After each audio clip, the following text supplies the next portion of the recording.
આ જો બીબડા કાઢ્યા વગર જાય છે. બીબડા નું કેવાય એ બેન, આનું શું કેવાય? અમાર ગામડાની ભાષામાં બીબડા જ કેવાય. બી કેવાય બી. ઈ તમારી દેશી ભાષા બી કેવાય. આ અમાર નવી બેન જો સ્ટ્રો થી રમવા માંડ્યા છે અને આ જો એન મમ્મી જ્યુસ બનાવે છે. અમાર નવી બેને સ્ટ્રો અને ગ્લાસ તૈયાર કરી લીધા છે અને આ જો તરબૂચનું જ્યુસ બની રહ્યું છે પણ હવે બીબડા કાઢ્યા નથી.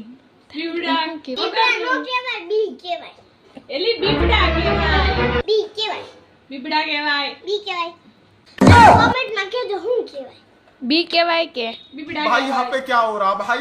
હવે જ્યુસ તૈયાર થઈ ગયું છે અને નવ્યા બેન ગાળે છે. ચાલુ જશે. આપણું જો ભાઈ ગળાઈ ગયું છે જ્યુસ. હવે આપણા જ્યુસ બની ગયા છે. હવે આપણે બધાને દેવા જવાનું છે. ઓ ભાઈ તો આપણે બધા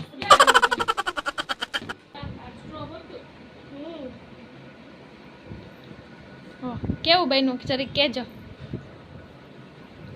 કેવું બન્યું? સરસ બન્યું. હા, તમારે પીવું હોય તો તમે પણ આવી શકો છો, પણ બીબડા કાઢીને બનાવજો.